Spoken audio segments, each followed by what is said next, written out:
तमाम करना, कहना सारे मेहमान बाद में खाएंगे, मदीने वाले के मेहमान पहले खाएंगे। पहले दस्तरखान पे इन्हें बैठाओ और इनको खिलाओ और इनसे कह दो बस दुआ कर देना। खुदा की कसम जरा सच बताओ, तुम्हारा मेहमान मेरी बस्ती आ जाए, मुझे पता चले उस बस्ती से आया गई है जिस बस्ती में हम तकरीर करके आए थे। हाँ, मौलाना वसीम का जानने वाला है, इनका मुक्तदी है। मैंने उसको खूब खातिर तवाज़ो की। बताओ, मौलाना वसीम को पता चले कि हम साहब के यहाँ गए थे तो हमारे नाम से बड़ी इज्जत दी गई, इन्हें खुशी होगी कि तकलीफ होगी? सारे बोले, ये पीछे वाले क्यों नहीं बोल रहे? खुशी होगी कि तकलीफ? खुशी होगी ना।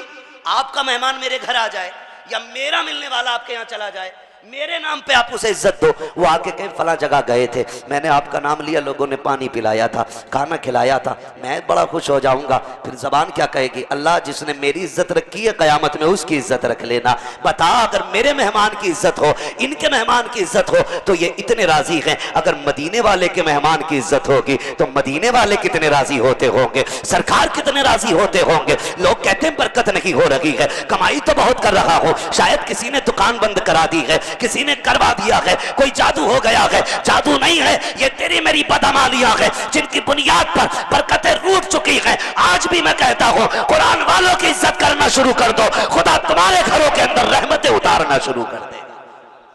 सुभान अल्लाह, सुभान अल्लाह। करो इज्जत इनकी, खिलाओ कुरान वालों को। हाँ, मैं कहता हूं मुबारकबाद के मुस्तहिक हैं जिन्होंने इन्हें एक बार पानी भी पिला दिया होगा, एक बार पानी भी पिला दिया होगा। आप मस्जिद से अटैच आपका इदारा है, अल्लाह करे आपका ये मदरसा आने वाले दौर का जामिया बन जाए। आज 3 हाफिज बने हैं, आने वाले दौर में अल्लाह इस इदारे से 30 हाफिज कुरान अता फरमाए। बुरी लगी ये दुआ? अच्छी लगी ना? कह दे जरा आमीन। अल्लाह इस इदारे के जरिए हर घर में कुरान के कारी पैदा फरमा दे। मैं आपको बता दूं, अक्सर मदरसों के अंदर ये मेरी जमात के लोग बैठे, और ये सिर्फ मेरी जमात के नहीं, मदीने वाले मुस्तफ़ा की जमात के लोग बैठे। मैं इसलिए नहीं कह रहा हूं कि जिस लाइन से हम ताल्लुक रखते हैं उसी से ये रखते हैं। मैं कहता हूं खुदा की कसम, कुरान पढ़ने वालों के पैर की जूतियां मेरे सर का ताज। अल्लाह ने इस जमात को इतनी इज्जत अता फरमाई है, इतनी इज्जत अता फरमाई है, अगर ये नंगे पैर चलते हैं मदरसे की तरफ तो फरिश्ते पर बिछा दिया करते हैं। बताओ किसे मिली ये इज्जतें, किसे मिली ये बरकतें सिवाय कुरान वालों की? किसकी है ये शान? है सिर्फ कुरान वालों की। अक्सर इदारों की कंडीशन, अल्लाह माफ करे, अब तो ना मदरसे वाले बेचारे 10-10 रुपए के लिए परेशान रहते हैं चंदा के लिए। बैठे ना कमेटी वाले लोग, नौजवान बैठे हैं भाई, कितने कमेटी वाले आप इधर हाथ उठा के बता दो, कमेटी वाले कितने लोग बैठे? 1 2 3 4 5 6 7 8, बस। चलिए, जो जहां भी होंगे अपने काम में मसरूफ। मैं एक बात बता दूं, बड़ी मुश्किल से चलते हैं आजकल इदारे। वो दौर था कि जब लोग चल चल के मदरसे वालों को देने आते थे। आज मदरसे वाला 10 रुपए की रसीद काटता है तो कलेजे फटते, लेकिन कमी इसमें आपकी भी नहीं है। हमारी जिम्मेदारियां इतनी गिर गई कारी साहब कि पहले पीरों को खाली नजराना जाता था, अब तो ज़कात भी पीर साहब ले जा रहे हैं, उशर भी पीर साहब का ही हो गया, जो बची थी कुर्बानी की खाल भी पीर साहब ले गए। तो मदरसों में ताले डाल दो, आप पीर को अपने नजराने के तौर पे पूरी संपत्ति उठा के दे दो, हमें कोई एतराज नहीं, लेकिन ज़कात मदरसों को दो, फितरा मदरसों को दो। बेशक बेशक हक, जो मदरसे का हक है वो मदरसे को दो, इसलिए कि आप ज़कात दोगे मदरसों को, मदरसे तुम्हें कुरान के कारी अता करें। आज कंडीशन ये है, इमाम साहब कारी साहब फोन कर दे, हाँ भाई अब्दुल रशीद भाई, किसी का नाम हो तो समझ मत लेना कि आप ही को कह रहा हूं मैं, मिसाल के तौर पे नाम ले रहा हूं मैं खाली, है ना। एक बार मैंने ले दिया नाम तो कह रहे मौलाना हम ही कह रहे थे क्या? मैंने कहा भाई मैं तो आपको जानता भी नहीं। तो अगर किसी का नाम हो ना तो दिल पे मत लेना, मैं समझाना चाहता हूं खाली, अल्लाह करे उतर जाए तेरे दिल में मेरी बात। होता क्या, अगर फोन पहुंच जाए ना कि पिछली बार आपने 500 की रसीद कटाई थी, इस बार आप आए नहीं, तो पहली बार में तो कहता आप जी अभी फुर्सत नहीं, थोड़ी देर में कॉल करियो, काट के कहता लो मौलाना पीछे पड़े हैं सुबह से ग्राहक नहीं आया, वो उनके फोन पे फोन आ रहे। ये कंडीशन हमारी कौम की। और अगर मौलाना किस्मत से पहुंच जाए दुकान पे तो कभी इधर मुंह कर लेगा, कभी इधर कर लेगा। जब कोई ग्राहक नहीं होगा तो काफी में मुंह डाल लेगा, हिसाब चलता रहेगा। खाली बात मौलवी से नहीं करेगा।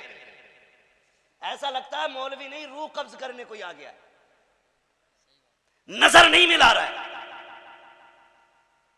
ये कड़वी सच्चाई है। मौत सबको आनी है। मौत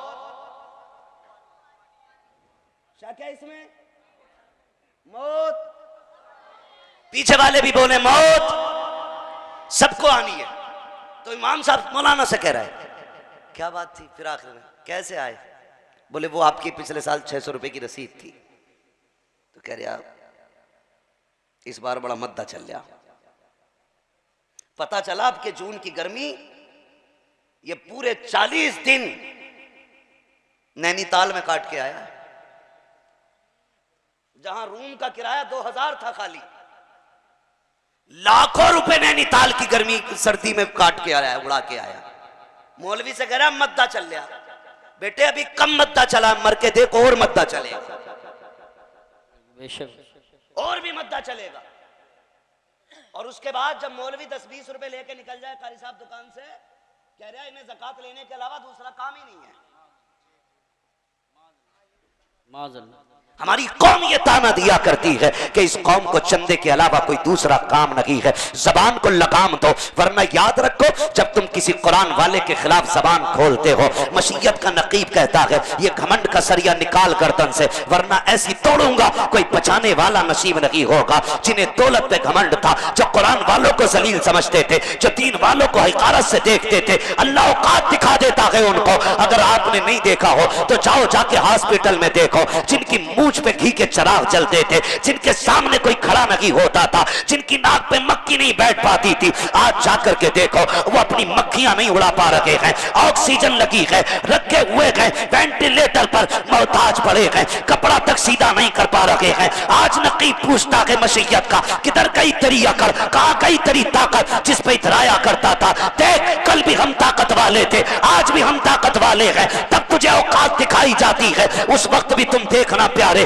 जो ये कहता था कि मुझे तुम्हारी जरूरत नहीं है, अकेला काफी हूं, मुझे परिवार की जरूरत नहीं है, तनखा आगे बढ़ जाऊंगा। होश के नाखून लो, होश के नाखून। रब ने एक दूसरे की जरूरत बनाया है तुम्हें, अकेले होके नहीं चल सकते हो। जब तुम्हें वेंटिलेटर पे रखा जाता है, ऑक्सीजन लगाई जाती है और तुम खुद से मक्खी नहीं उड़ा पाते हो, मिलने वाले लोग तुमसे आते हैं, तुम पानी तक नहीं पी पाते हो। पाइप लगा है जिसके जरिए जूस डाला जा रहा है, पानी डाला जा रहा है, कहां गई तेरी वो सांसें, कहां गई वो तेरे माथे की लकीरें जिन्हें दिखा करके लोगों को डराया करता था। किधर गई तेरी अकल जब तू कहता था कि मियां मैं नाक पे मक्खी नहीं बैठने देता हूं। आज तुझे आईना दिखाया जा रहा है, तेरे मिलने वाले लोग, कोई जूस लेके जा रहा है, कोई फल लेके जा रहा है, फिर डॉक्टर ये कह देता है नहीं नहीं करीब नहीं जा सकते हो, दूर से देख सकते हो। तुम वेंटिलेटर पे पड़े रहोगे, तुम तिरछी आंखों से देखोगे, कुछ कर नहीं पाओगे। उस वक्त तुमने देखा होगा जो पड़े होते हैं,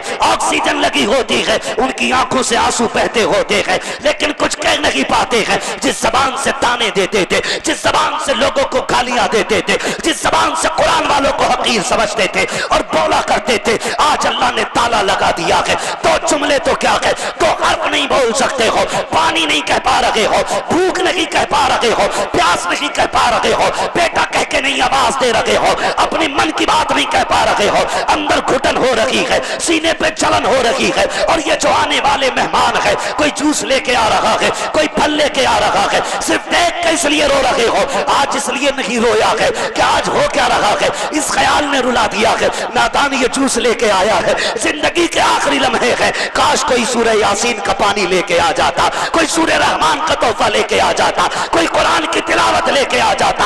वो ऑक्सीजन पे लगा बंदा रो रो के कहता है कोई तो होता जो मौत की आसानी के रास्ते निकाल लेता। इसलिए मैं कहता हूं अपने बेटों को कुरान का कारी बना लो, ताकि जब सांसें अटकने लगे तो खुदा की कसम इतना इंतजाम हो जाए, इधर कुरान पढ़ा जाए, उधर तेरी रूह बदन से निकले और फरिश्ते कहे मुबारक हो, कुरान के सदके में तुझे जन्नत का मेहमान बना दिया गया। सुभान अल्लाह। नारे तकबीर, नारे रिसालत। नारे गौसियत मसलक आला हज़रत उलमाए अहले सुन्नत मुफ्ती हम्माद रज़ा साहिब क़िबला। ओ भाई, अगर आखिरत भली चाहते हो तो कुरान वालों की इज्जत किया करो, कुरान वालों की इज्जत किया करो। अधिकारियों के ऑफिस में आना जाना तो लगा ही रहता होगा ना, सबकी जरूरत है, मुसलमानों की तो बहुत ज्यादा जरूरत है, क्योंकि हर तीसरा बंदा मुकदमा करे बैठा है चौथे बंदे पे। झगड़े ही बहुत है, इसी के लिए मर रहा। तिरछी कैसे कर दी डोर, ईंट कैसे निकल गई, और मांझा ईंट निकली है, भेजा नहीं निकला है अभी। उस वक्त तक बाज नहीं आते जब तक भेजा नहीं निकल जाता। और खुदा के बंदो, 2-2 इंच जगह के लिए झगड़े न किया करो। तुम नहीं जानते हो, जो खून बहाया करते हैं फिर वही जनाजे उठाया करते हैं। अपने जनाजे हम ही को उठाने पड़ते हैं, कोई और नहीं आता है। इसलिए खुदारा गुस्से पे कंट्रोल रखा करो। देखा होगा आपने, अगर किसी डीएम एसडीएम के ऑफिस में जाने लगे, अरे सीओ के ऑफिस में जाने लगो, मोबाइल साइलेंट, सांसें धीमी। अगर पूछ रहा कैसे आए, इतना कांप रहा एक बार में तो बता ही नहीं पा रहा है कैसे। हाँ, इतना कांप जा रहा है, बता ही नहीं रहा कैसे आए। 2-3 बार तो साफ साफ ही निकलता रहता है इसके मुंह से। हाँ, और अगर वो घूर के देख ले तो फिर पेशाब निकल जाए। उसका जो वो असिस्टेंट होता है या उसका जो नीचे का कर्मचारी होता है, पेशकार कहिए, वो कहता चुप खड़े रहना।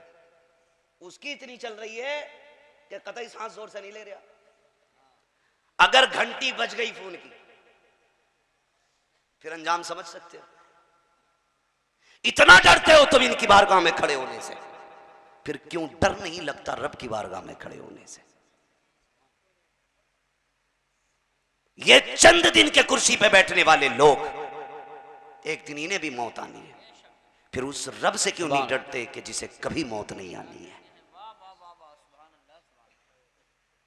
जिससे एक एक लम्हा पोशीदा नहीं है, क्यों नहीं डरते। डरें अल्लाह से, कुरान को भी इज्जत दें, कुरान वालों को भी इज्जत दें। आपके बेटे की शादी हो तो पहले दावत कुरान वालों की होनी चाहिए, ताकि जमाने को पता चल जाए ये प्रधान बाद में है, विधायक बाद में है, मुस्तफा का गुलाम पहले है। ये पहले पता चलना चाहिए। गुलामी रसूल हमारी पहचान होनी चाहिए, हमारी पहचान होनी चाहिए। और नौजवानों, आखिरत भली चाहते हो तो लग जाओ कुरान में, लग जाओ कुरान की खिदमत में। अगर किसी को कर्जा चाहिए होता है ना यूसुफ भाई, कर्जा चाहिए होता वसीम भाई, तो फोन करता कि कुछ भी ना कारी साहब के पास रखा हुए मिलेंगे पैसे, पुराने आदमी मिल जाएंगे क्या। कारी साहब कह दे कि भाई अभी खर्च हो गए मेरे, खत्म हो गई बात। दूसरे को फोन करते हैं, शाम को फिर जलील होके बैठ जाते। क्या है ये? फरमाया गया कि जो बंदा रोज सुबह को सूरह यासीन पढ़ता है तो दिन भर के काम उसके अल्लाह के जिम्मे कर्म में हो जाते हैं। सुभान अल्लाह, माशाअल्लाह माशाअल्लाह। कितने लोग कुरान पढ़ते हैं सुबह, आंखें खुल ही मुंह फैल लिया तो सबसे पहले मोबाइल चेक कर रहा, व्हाट्सएप किस किस का आया हुआ। रात जो पोस्ट डाली थी कितने कमेंट हुए, कितने लोगों ने लाइक किया है। ओ भाई क्या है ये, इसके चक्कर में दुनिया आखिरत दोनों बर्बाद। ये फॉलोवर ऑल ओवर कुछ नहीं देने वाले, कुछ नहीं देने वाले।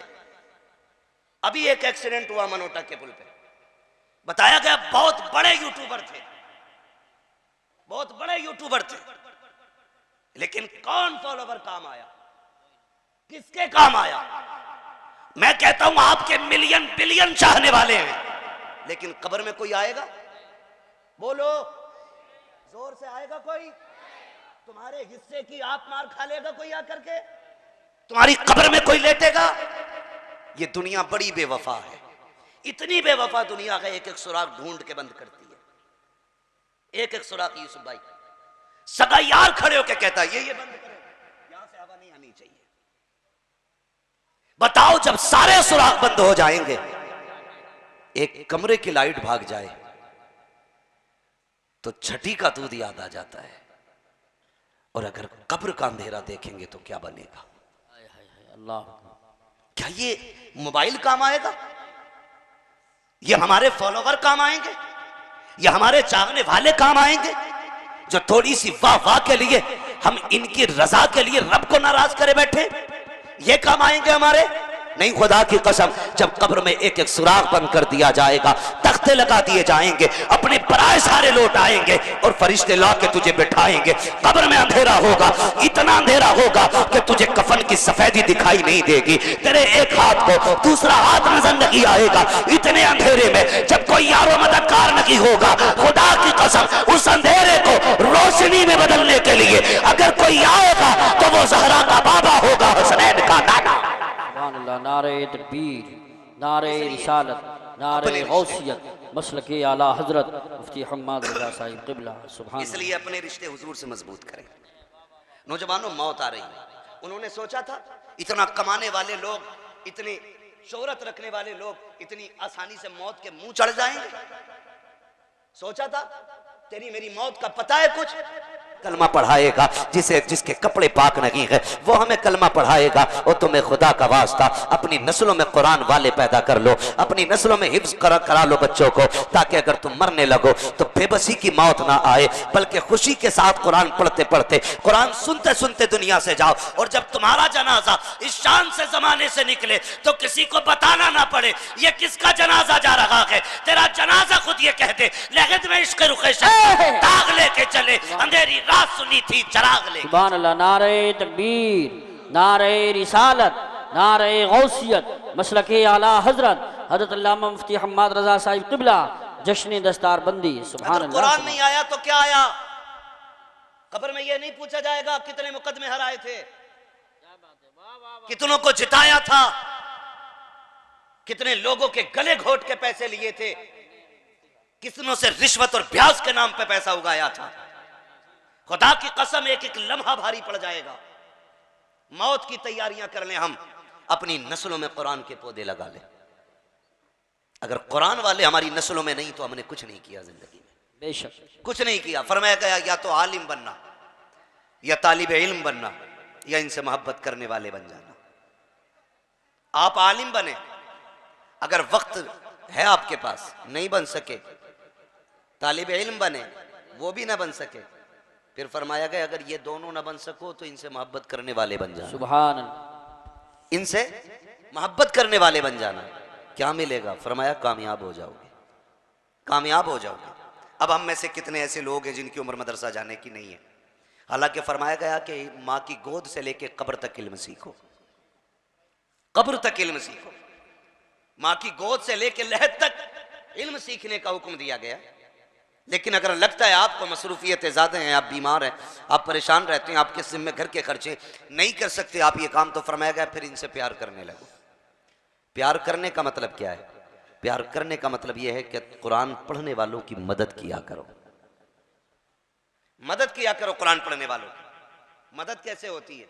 मैं मुबारकबाद पेश करता हूँ उन लोगों को जिन्होंने कुरान पढ़ने वालों की खिदमत की, चाहे खाना खिला करके, चाहे पानी पिला करके, या उनके उस्ताद की तनख्वाह दे करके, जिस तरीके से भी उन्होंने खिदमत की है वो यकीनन मुबारकबाद के मुस्तहिक है। मुश्किल से कुरान सीने में आता है, मुश्किल से कुरान सीने में आता है। बंदा IAS हो जाए, IPS हो जाए, कोई सी भी किताबों से शुरू से लेकर आखिर तक ज़बानी याद नहीं होती है। ये कुरान है कि जिसका एक एक ज़ेर ज़बर हाफिज़ को मालूम होता है, एक एक नुक्ता हाफिज़ को मालूम होता है, एक एक कलमे का इल्म हाफिज़ कुरान के सीने में होता है। यह एजाज़ है कुरान का, ये बरकतें हैं कुरान की। मैं आपको बताता चलूँ, इतनी आसानी से कुरान नहीं आता। ये हमारा समाज जो है ना, ये बच्चे क्यों हमारे दीन हासिल नहीं करना चाहते?